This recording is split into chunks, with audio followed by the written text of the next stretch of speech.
Hey there, everybody. Give us just a second to get everybody joined in here, and then we will be ready to go and kick us off on today's Powerfly virtual event. So I want to say hello and welcome to everybody just joining us. My name is Meg. I am part of Powerfly's hosting team, and I am incredibly excited to be able to share, join in and host today's event. Now, before we dive in, I just want to go over a couple quick housekeeping items.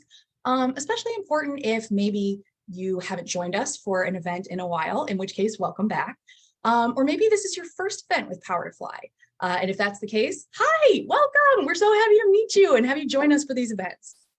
So the biggest thing that I want to highlight for each of you today is that you are all here and you took time out of your day to be here with us for today's event, for the recording and the live stream.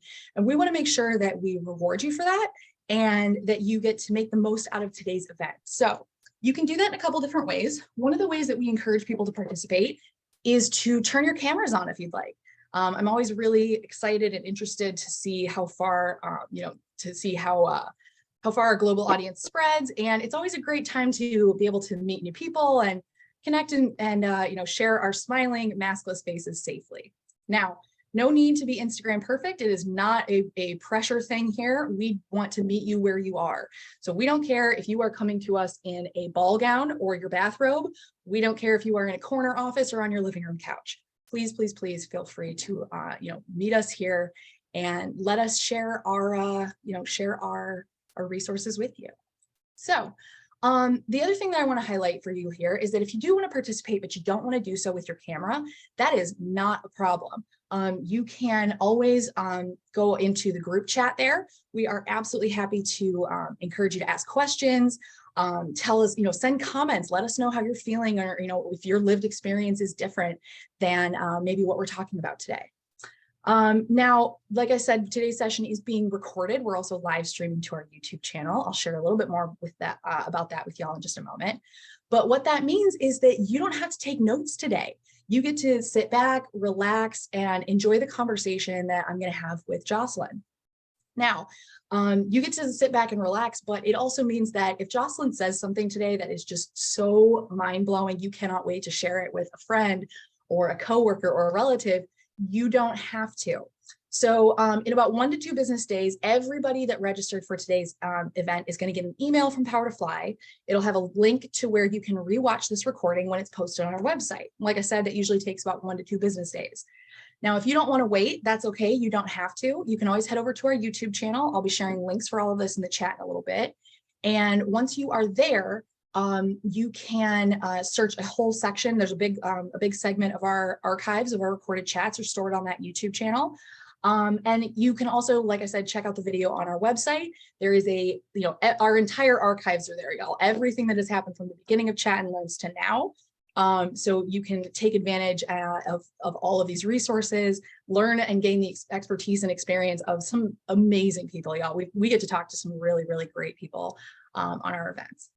So, like I said, you can participate in a couple different ways. We've got the recording going, so you can, sit back and enjoy. Last but not least, Power to Fly's mission. Okay, so our mission, y'all, is about making work better. So we want to do things like advance gender parity and gender equity in the workforce. We want to see pay equity. We want to see true diversity, representation, and inclusion in our workspaces. Now, if you also believe in this mission, we would love to have you help us, along this journey. So if you also agree and you want to further this goal, please feel free to take photos or video as we go, as you are learning with Power to Fly. We are very, very excited to try and get these resources in the hands of as many people as possible. So feel free to tag us. We are at Power to Fly. You can also use our hashtag Power to Fly. We would love to reshare, retweet, repost anything that y'all share out to your social networks today. So feel free if you'd like. We would love to have you help us spread the word. All right, now I'm very excited to introduce our speaker. Before I do, I just want to remind y'all that she is here today on behalf of Moody's. Moody's Corporation is a really great partner with Power to Fly. We've worked with them for a little while now. And what you're seeing on the screen now is what Moody's company page on powertofly.com looks like. Now, once you are there, like I said, I'll send you all the links for all of these in a moment. But once you are there, you can do things like, check out their about. That'll give you more information about their company culture, their values. You can check out their events. That'll show you recordings of past events they've partnered on with us, as well as give you an idea if there's any upcoming events that they are planning, that are in the works right now. As you can see at the very top, there's a quick review or quick video about kind of giving you an inside peek at Moody's tech team, as well as kind of highlighting some of their open roles. So really, really great resources here, especially if you are interested or want to learn more about Moody's. Now, last but not least on this page, obviously, is their jobs tab. I'm looking at the numbers on the website right now. There's 504 jobs posted with Moody's, and you can search all those roles and apply right from our website. So absolutely take advantage of that. If y'all have questions about that, you're more than welcome to share them in the chat here. Or if we're not able to help you today, you can always write into our so our main help desk inbox. It's hi@powerfly.com. Now, very, very, very excited to introduce you to Jocelyn Steelman today. Now, Jocelyn is the Managing Director of Workflow Solutions for CRE at Moody's. Now, in this role, Jocelyn is focused on designing solutions to meet the specific needs of commercial real estate professionals. A key element of her success to date has been Jocelyn's ability to collaborate across her own organization, as well as working with customers and partners throughout the industry, thinking about how we can be more effective in bringing solutions to customers. Now, Jocelyn is also a supporter of diversity initiatives within Moody's and has spent over 5 years on the steering committee for the Women's BRG, or Business Resource Group.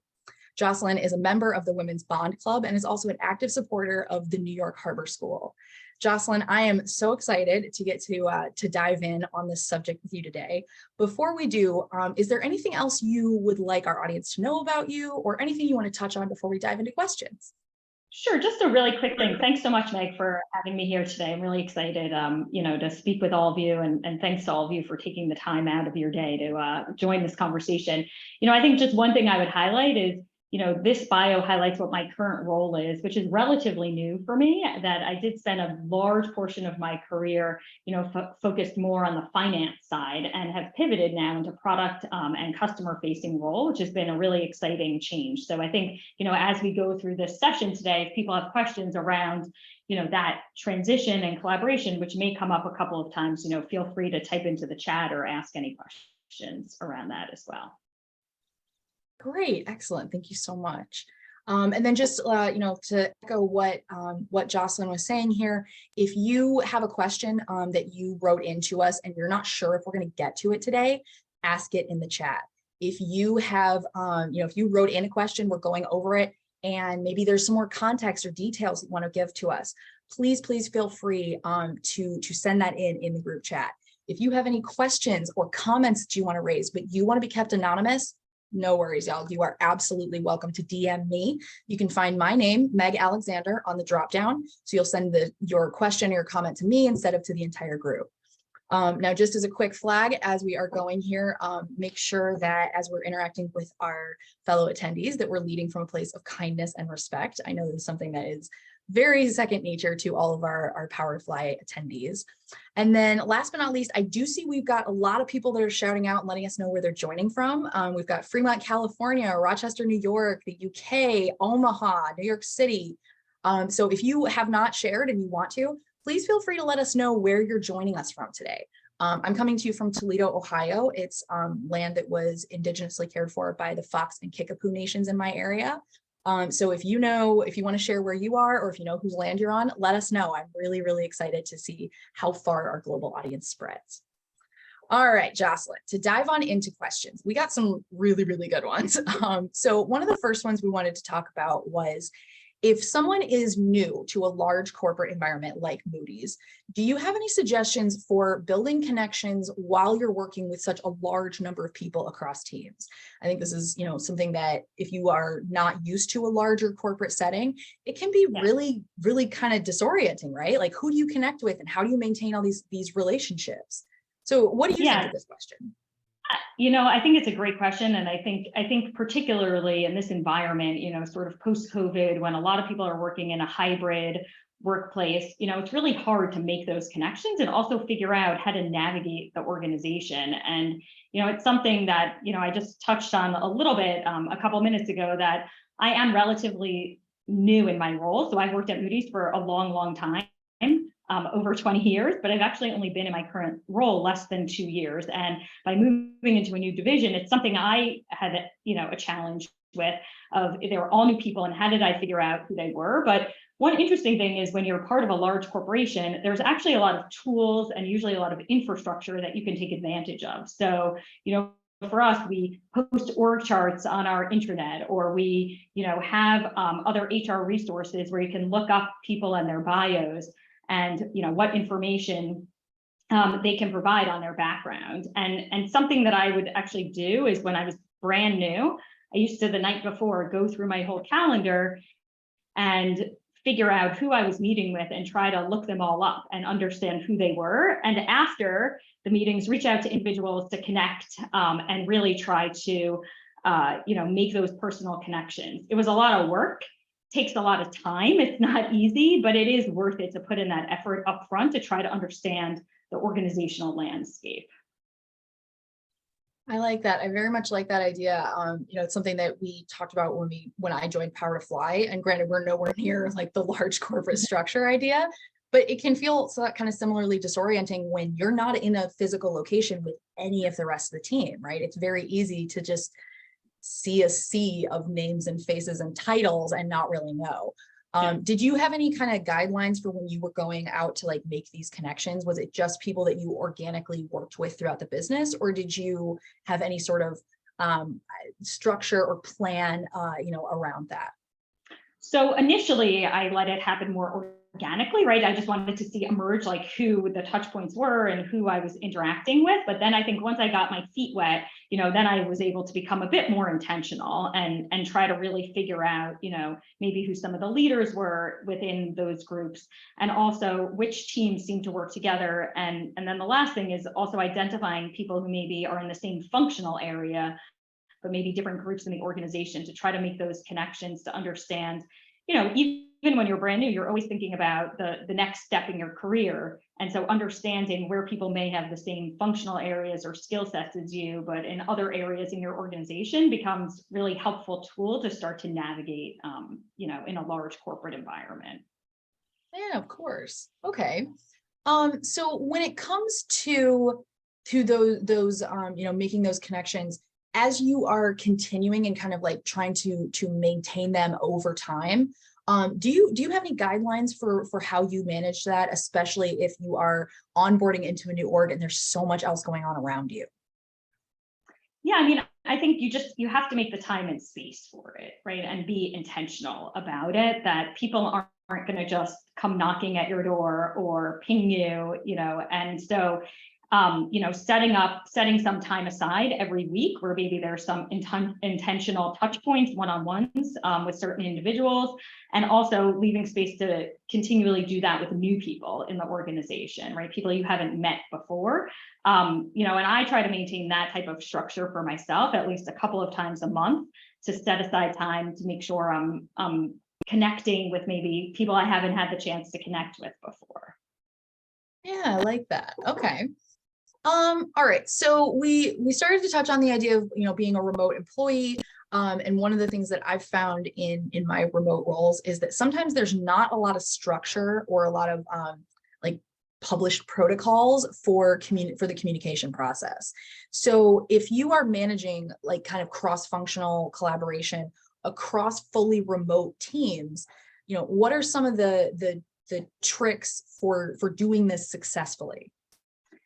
So, I think, when you're trying to collaborate across remote teams, understanding the landscape and also thinking about what the communication norms are within your organization. Every organization is different. Just because you're a large corporation doesn't mean every large corporation operates the same way. Some organizations rely heavily on things like Slack or other IM tools. Other organizations are much more formal around their communications.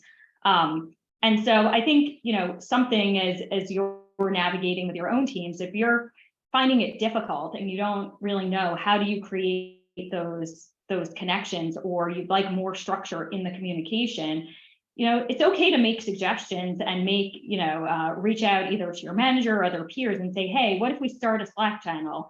What if we, make sure every Monday morning we touch base and we're all aligned on the goals for the week?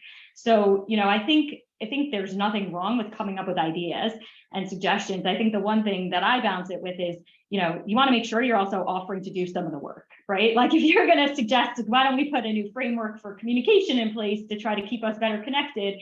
That's somebody has to do that. And if it's not a particular person's role or job, you may think about how can you contribute to creating that structure or offering those ideas. The other thing is also, even though folks are working in primarily, remote or hybrid working environments, I do think coming together, even if it's once a year, makes a huge difference in terms of connection for team members. And, depending on your organization and where it's located, I think that most organizations are trying to do that, even if the whole organization is fully remote, because they recognize the power of those personal connections when you get to be together in a room. No, I think that's a really, a really good thing to highlight there. And I think you're right. It kind of keeps circling back to what we have told companies, even before the pandemic, before so many companies were forced to go virtual or figure out how to do a hybrid setting, is that, working in a completely virtual world, or working, across a global team or globally distributed team, is not impossible. It just requires a little bit different prep. It's not even really more. It's just different than the way you would structure things or the way you would prepare things if you were all in a physical location. So I think you're right. And I very much love your flag there. If you're going to suggest new protocols or new processes to do, like, give yourself part of that, like an assignment within that. Because I remember being handed down like, oh, this is how we're going to do things now. And I just remember thinking, like, have you tried this? I know you haven't tried it. Like, this isn't going to work. And I really want it to, but it'd be greater if you could see why it's not going to work firsthand. Yeah. Wonderful. All right. Okay. So let's talk communication strategies. Do you have a go-to strategy that you use when you are trying to make sure that teams across a project are aligned? Yeah, I think that usually what happens is the teams are looking for role model behavior, right? So, if I'm working with a partner across the organization, I reach out to my peer and make sure that, we're really modeling the behaviors that we want the rest of the team to model. And those are things like aligning on priorities, celebrating successes consistently, and also, if we have to deliver difficult messages, and set expectations, that we're doing that jointly and consistently. And I think if the team sees alignment between, the leaders in those organizations, it makes it easier for them to rally behind and understand expectations and really feel that they're part of a harmonious experience. But also, it's clear to them that they're not getting multiple different messages from different parts of the organization, which is, I really do feel, where at times collaboration can fall apart, because, people feel confused if they feel like one person is asking them to achieve X and another person's asking to achieve Y. It can become overwhelming for employees to navigate, well, which direction are we going in? So, that's really the approach that I've taken. I like that. And, it does make a lot of sense that you want that consistency. And it also reminds me of, like, kind of the importance of creating that trust in your manager, or like trust with, in your direct reports, so that they do, even if you are not able to be fully transparent about what's happening, they at least have that you have that foundation of trust built up, so that there is some of that, benefit of the doubt, or a little bit of wiggle room there to be like, no, this is what we're going to do. I know, like, it will come together. Trust me, I have your back. And I think, that very much goes to the communication aspect, and, trying to be that person that everybody depends on. Yeah, no, I think trust is a good topic, because I think that plays a big role here. And, it takes time to develop trust. And so I think part of that is for people to have some patience, and that works both ways, right? So trust in, maybe leaders in the organization, but also trust in members of a team that are coming together for the first time. And I think, a good way to try to think about building that trust can really just be demonstrating reliability and, sticking to your actions, and really showing trust versus saying, trust me, goes a long way. Yes. Ooh, absolutely. I think that's a really good point. I'm like stuck on that sentence now. So I like that. Thank you. Okay, let's talk some kind of challenges or hurdles within this communication. Are there any subjects or issues that you found to be, kind of cause the most difficult interactions? Yeah, I mean, I think the biggest obstacle that I've observed and faced, at least within our organization, is really around rewards and recognition. When oftentimes when projects or big collaborative efforts are put together, they can often be sort of outside of people's core sets of responsibility. And if folks aren't clear on how participating in this collaborative effort is going to impact how they're evaluated and how they're contributing to success of the organization, it makes it difficult for them to buy in and really support the initiative. And I think, so defining that upfront can make a huge difference and really sort of clear that ambiguity, I think, for people participating in the program, to make sure that they feel supported and that they know that they're contributing to something that's going to lead to not just success for the organization, but success in terms of how they're being evaluated in their performance for their individual contributions. Oh, I like that. So, and then there's just a couple of others, I think, is, when roles are not clear for people, right? So at times when you get a new team of people together, there's a lot of work to be done. It can be a cross-functional team where people are working on with different skill sets, but even within that, who's going to take ownership and responsibility for certain actions and activities? And if that's not defined, it becomes hard to have momentum to move forward. Yeah, I think these are really good issues. Could you give us an example of, how this situation presented itself to you and the method that you took to correct it? I think that kind of illustrative examples can be really, really helpful for people who maybe have not been in this position before. Yeah, sure. So, the current role that I'm in, the way that we're organized at Moody's is we have different operating units that are responsible for producing different products and different content sets.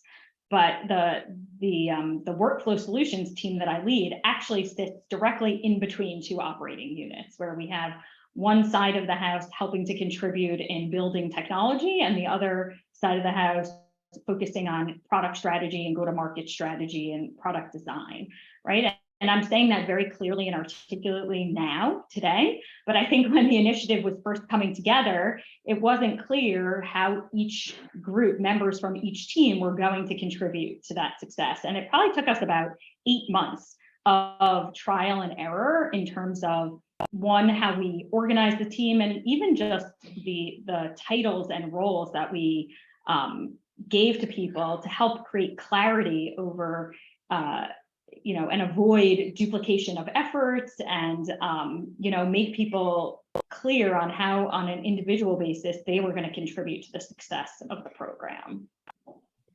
I think, okay, so we had been talking prior to to our session starting today about one of the other questions, and this actually, hearing you say that, kind of ticked something in my brain.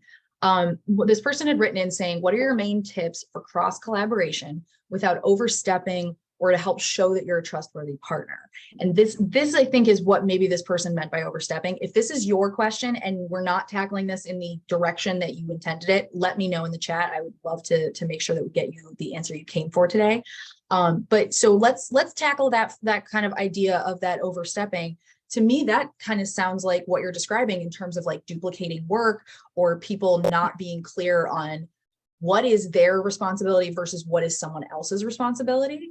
So I think that is, that's really, really interesting to kind of think about that idea of overstepping. Because when we first read that question, we were both like, what do you mean overstepping? Not quite sure how to proceed there. We also have a comment from John in the chat here. John says, I often hear that orgs and their employees suffer from burnout and attrition, particularly when in remote environments. What are your thoughts about improving that employee experience? Okay, so let's talk about this. Let's talk about what burnout or attrition might look like across a global team. Do you have tips that you follow for trying to make sure that remote employees are not at risk for things like burnout? Yeah, I mean, I think the burnout factor is real, but we need to all draw boundaries and set realistic expectations for, timeframes and timelines for when work can be produced. And I think, when leveraging a global workforce, sometimes, you have people working in a lot of different time zones, and there can be calls on people's times outside of normal business hours, and that can become just draining over time. So we try to be super conscious when we're working in a global team of a couple days a week, maybe one group needs to be online late or another group needs to log in early to ensure that no one team is consistently stressed in those situations.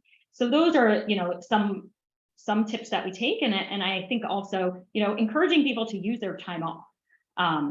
Companies provide, especially large corporations, provide great benefits and great access to paid time off, and employees should definitely use that time off. Just be thoughtful and plan ahead and schedule and chat with your manager about it. And usually, everybody's extremely encouraging around making sure you set that time to reset, whether it's 1 week every few months or you take it in a longer block, whatever works for you and your organization.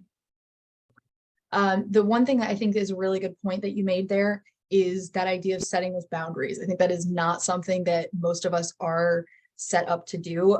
Most of us have, we either didn't have any idea prior to the pandemic because you weren't working remote, or maybe like me, I went remote the year before the pandemic, and I still had a lot to learn about, making sure that I was respecting my own time. Because I think a lot of us discovered it. Once you're at home and you're out of that office feeling, it already kind of feels like you're not working, right? And so people very much overcompensated in a lot of ways, either because they felt the pressure to be at work because they weren't in the office, so they needed to overproduce or produce more. Or we saw a lot of people that dove into work because there weren't any other like social distractions. There was like a kind of a lack of stuff to do. And so I think that is a really good point to set, is that, it is important to have that work-life balance, but it's not just on the org, right? It's on people to know what their needs are and to be able to assert those boundaries, or even just, have that open trust and communication with their manager to say, hey, like here, I'm not having a good work-life balance. Can we take a look at like what I'm doing and see if there's better ways that I could be like spending my time, or whatever. So I think that's really a good highlight from the answer you just gave. Thank you for touching on that. No problem. Let's see. Ooh, this is a good one. Okay, so we just got a question in the chat. This one's anonymous. This person says, how can I navigate a high stress situation where my role is to support and collaborate with a team when that team is not aligned internally? So this is a really good one. So let's talk about this. If you are not in a position of being able to control the team, and it's a high stress, situation, how would you handle this?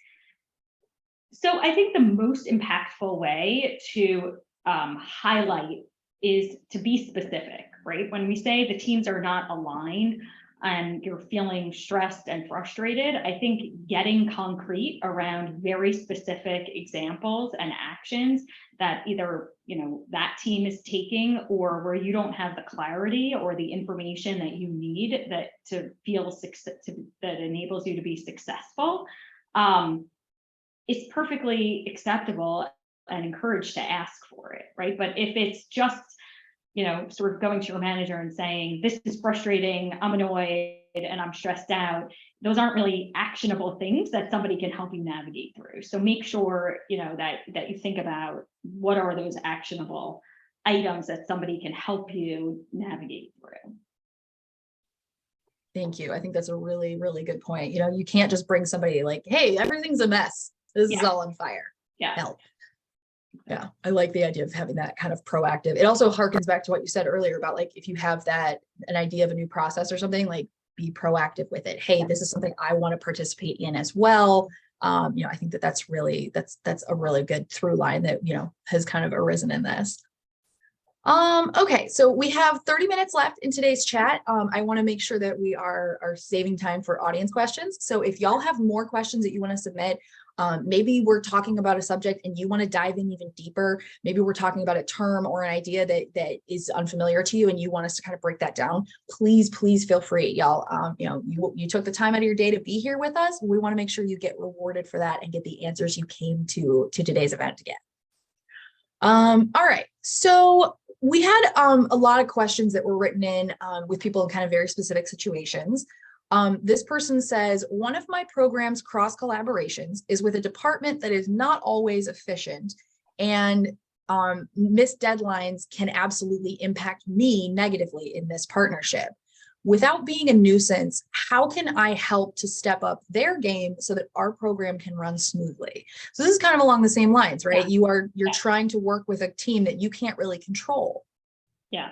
And I think that, my suggestion is really similar here. So it's try to identify what it is that you think is making this team inefficient, and not, have to be aware that not every team operates the same way. So maybe the team you're trying to work with has different norms in terms of they need manager sign off, or they have more layers of folks they need to keep in the loop. That potentially slows them down in their ability to deliver information that you need.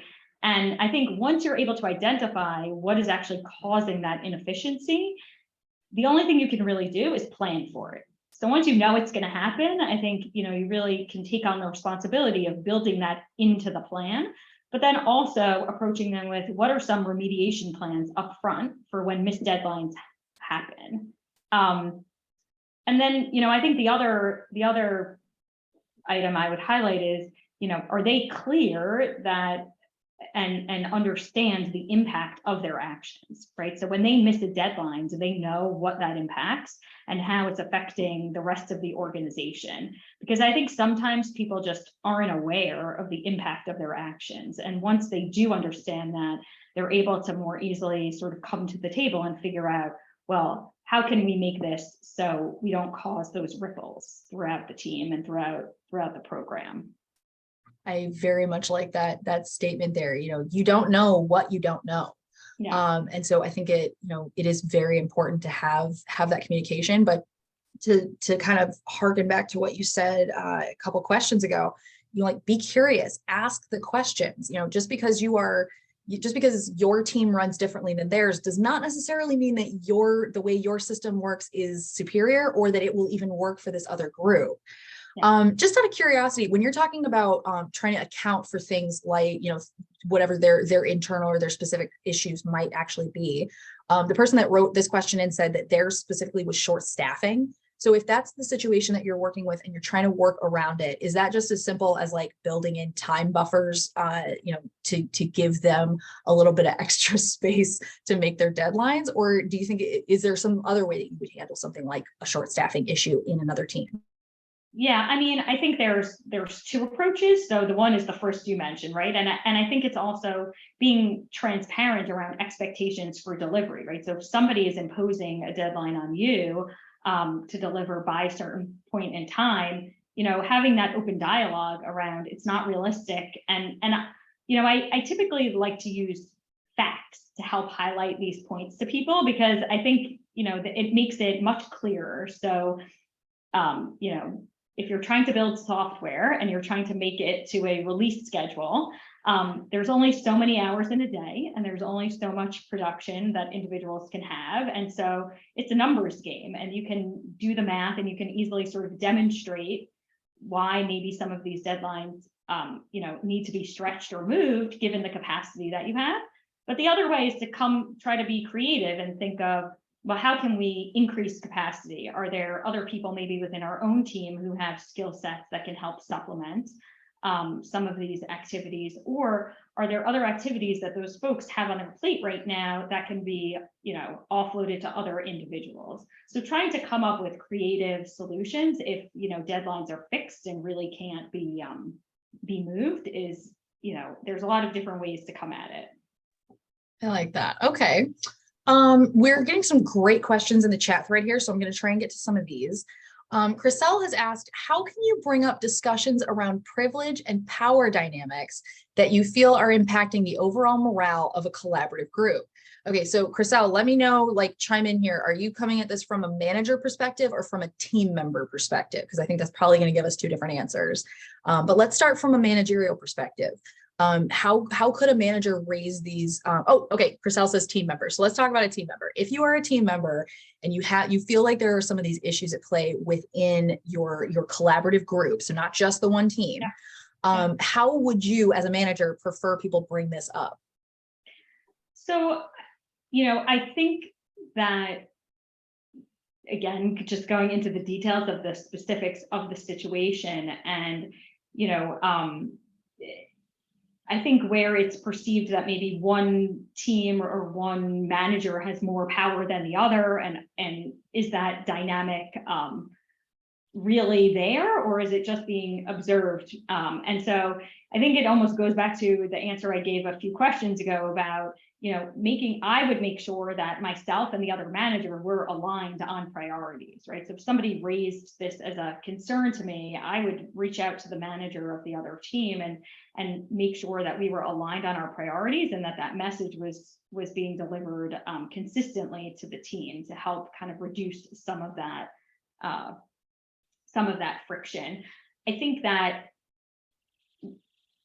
at times, what the perception that could be happening is really just maybe more around competing priorities that managers can have on their plates. And so the collaboration effort isn't always number one for everybody. And I think that can also sometimes cause the friction. And I think, having an open dialogue around the prioritization of the collaboration over other sort of individual team goals is important as well, because that's, I think, what drives a lot of that friction ultimately.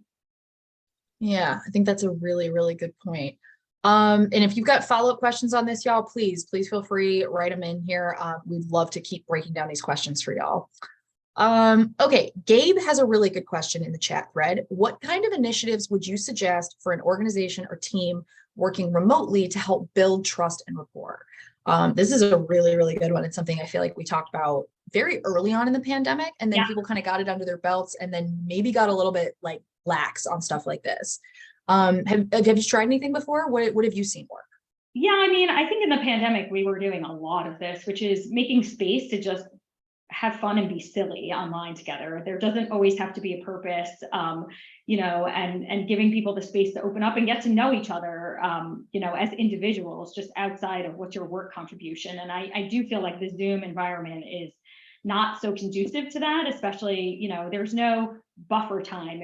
You're either here or you're not here. It's very binary, right? You click your button and you disappear from the screen. So, there's fun games you can play.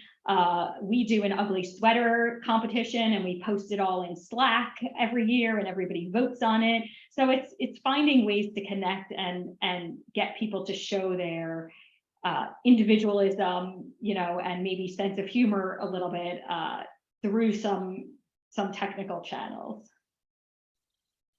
Yes, I very much like that. I very much appreciate the idea, I think Power to Fly, we did, a bunch of us were really into Drag Race at the start of the pandemic. And so we had sort of Drag Race themed sort of things. We did like Eleganza was a theme for a Friday morning meeting, and everybody was in, ball gowns or whatever the heck they had in their closets. And so I very much like that idea of making it, yes, you want people to relate to each other, across these teams, but it doesn't necessarily have to be work focused. If you're trying to build that camaraderie and build that trust, stepping outside the box is a really, really good way to do that. You're not limited to some of the stuff that you are limited to in person. So I think that's wonderful. Okay, so we had a lot of people that are looking ahead to things like an interview setting, and they wanted to find ways to talk about their abilities to cross collaborate within the interviewing process. Yeah. So how would you recommend people like kind of highlight this for recruiters or hiring teams that they're talking to? So I think one thing is, opening up your mind to what cross collaboration can actually mean, that it doesn't have to be one definition literally about working with somebody in another team. It can mean even working within your own area, but with cross-functional groups. It could mean working with people that are from different generations in the workforce, older generations and younger generations. It could mean, working with different functional areas across the organization. And so I think that when you think about collaboration and really expanding that definition, we've all had experiences in that. And it's not, it doesn't just mean working together. I think it means how are you stretching your skill set to take on a different perspective and look at a different problem maybe than that's outside your day-to-day purview. I mean, that's how I think about it. So I think everybody has had an experience like that, intended or unintended in their career, and trying to think about how do you highlight that could be, an opportunity that even if you feel like you haven't had a chance to work on a huge initiative across, a large organization, you can still spotlight this skill set. I think that's really good. And you're right, it is something that can be, you want to, especially in a lot of media, they say show, not tell, but Right. That's not really something that you can do necessarily in an interview setting. So I love that idea of highlighting a specific example, something that you can point to.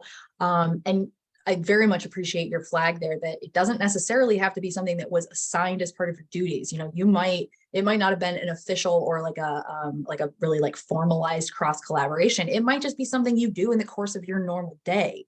Yeah. And even that is really awesome because, like, frankly, you're the one driving the partnership, right? You're the one that's managing it. And so you're not only demonstrating that you have this ability, but that you have the ability to spearhead these activities. So I think that's really, really great. And I would just add, like in larger corporations, there's a lot of opportunities for that, whether it's participating in DE&I initiatives or there's a lot of volunteer initiatives, especially at Moody's that we do through our Moody's Foundation. So these are all ways that don't have to be directly related to your day-to-day work responsibilities, but to demonstrate, your collaborative efforts and spirit. Very cool. I like that. All right. We're getting some really great questions in the chat. If y'all have questions, please feel free to keep sending them in. This one came in from Steven. Steven said, how should employees challenge unrealistic initiatives and plans coming from someone higher up the chain? For instance, a PM that makes an aggressive schedule with no input as a tool to push workers to work harder. So let's talk about this. Does this kind of go to that idea of transparency, or do you think there's maybe some different issues at play here? So I think it's, what motivates people, and there can be different things that motivate different people. And it's possible for, this individual having a really aggressive target and a really ambitious goal is a motivation to work harder, but that doesn't motivate everybody. Sometimes that can demotivate people because it feels unattainable. And so people want to just give up and walk away. And so I think it's about understanding the style of the manager or of the person that you're working with, and how their style may differ from your style. Before it's just about not necessarily challenging their goals, but what's their motivation for setting the target? Is it, I think that's one way to approach it without feeling confrontational. It's to think about it as these could just be style differences between yourself and the person who set the goals. I like that a lot. And it kind of reminds me of something that I didn't hear until I was very far into my career journey, like probably 10 or 12 years, was that we judge other people by their actions and we judge ourselves by our intentions. And so I think it kind of goes back to that idea of being clear about like, here's what's going on, here's what's happening. But also understanding that like, if you are trying to get that benefit of the doubt from your team, if you want them to have that trust, then you also need to have that trust with them, or at least be demonstrating that like, this is the way I want these interactions to go. I think that's wonderful.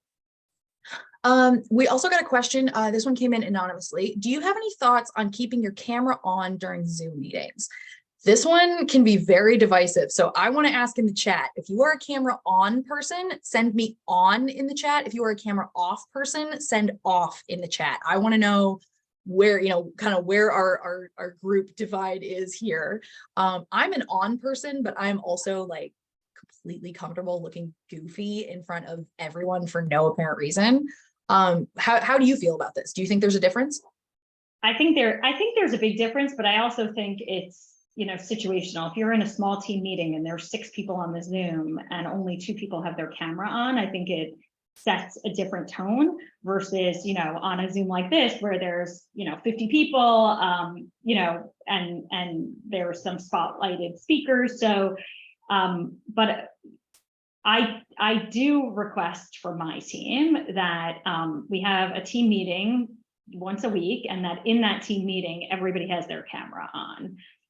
Because I think it makes a difference in terms of building trust, especially for folks that are working in a fully remote environment. You know, if you never see your colleagues and they can't read the expressions on your face and they can't, you know who you are, it makes it really difficult to create that trust. I find because you can't read the situation. It's hard enough to read it just over Zoom, but without it's like a phone call. You know, it's like being on a conference call. You don't necessarily know what someone's like. You can't necessarily read like you said, read facial, you know, facial expressions, or get kind of the nonverbal cues that you might have. I struggle with it even in my job, and all I'm doing is carrying on basic conversations. Yeah. So all I'm, you know, the stuff that I struggle with is things like timing, because you don't know how far on a delay somebody might be experiencing you.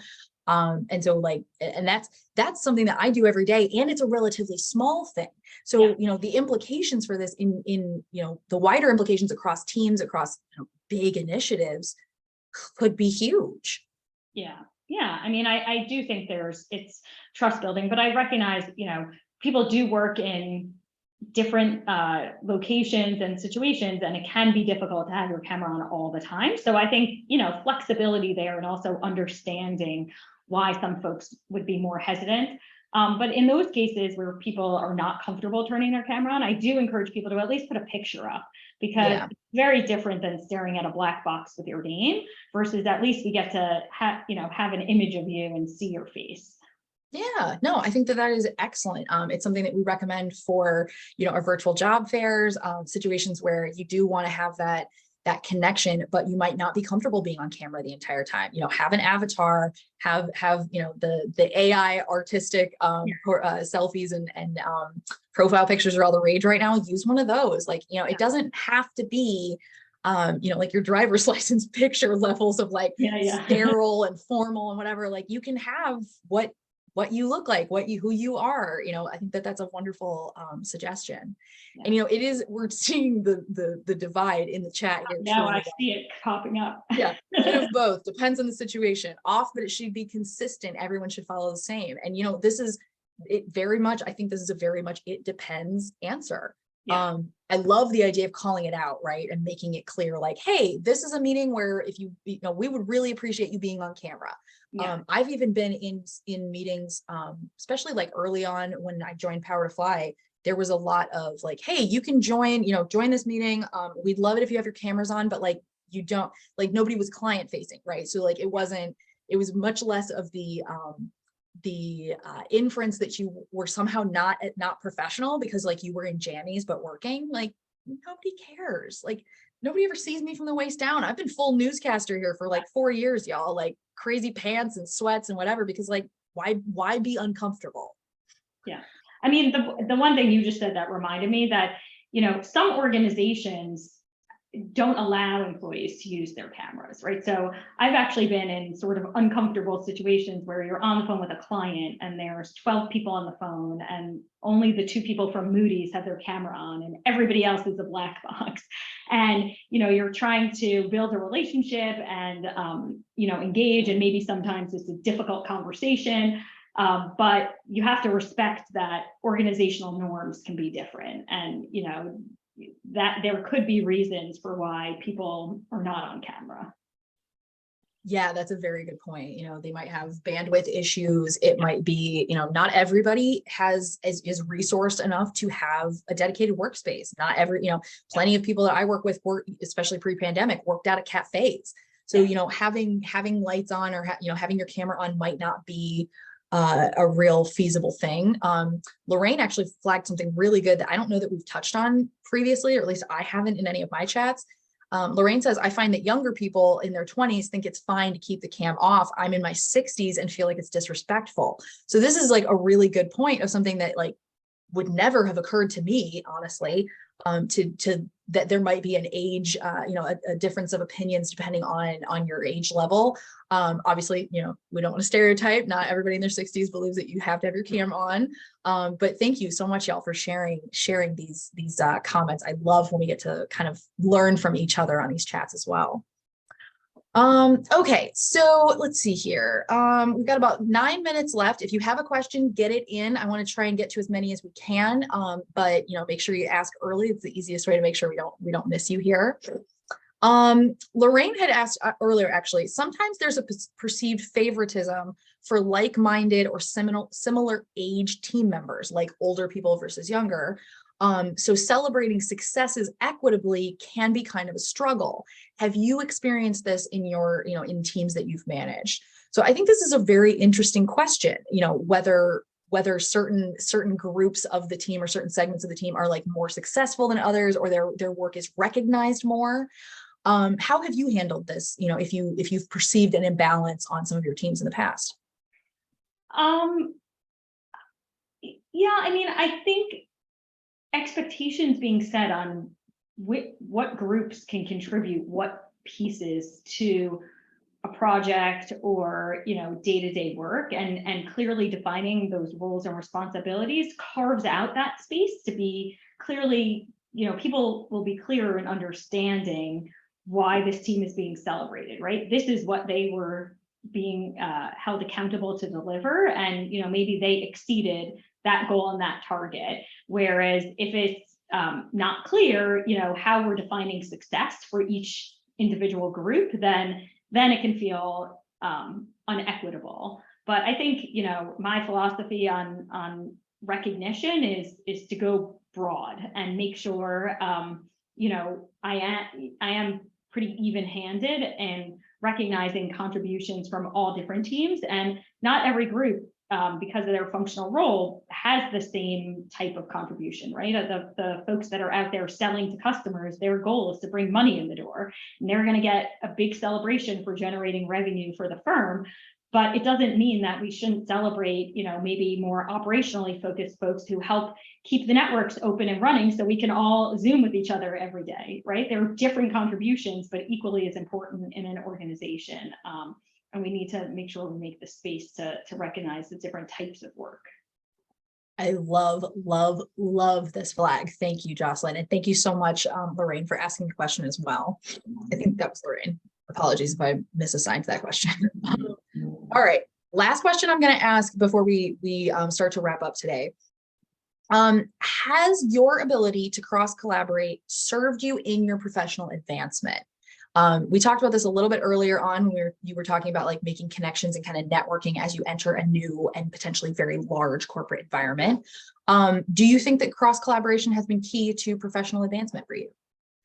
So I'm not sure if I would say cross-collaboration has driven, opportunities for career growth, but I do think that there's a few skill sets that, have helped my professional journey and are also very significant and help a lot in collaboration. And, I think the number one is clear communication. I really view at this point in my career that within my role, probably 50 to 75% of my job is being a communicator and making sure I share information with the right people at the right time to keep people aligned and informed, and also make sure that the internal and external stakeholders have the information they need in a timely manner, and really can understand and make it easier for us to work together. I think the other one is really having the ability to influence folks and align them. For a lot of years in my career and even in my current role, I have to think about how do we get things done through influence. Not everybody who I work with every single day, is sort of under my chain of command or, control. But how do you influence people and align them and get them to understand that contributing to this program will help create successful outcomes, not only for them individually, but also for the organization.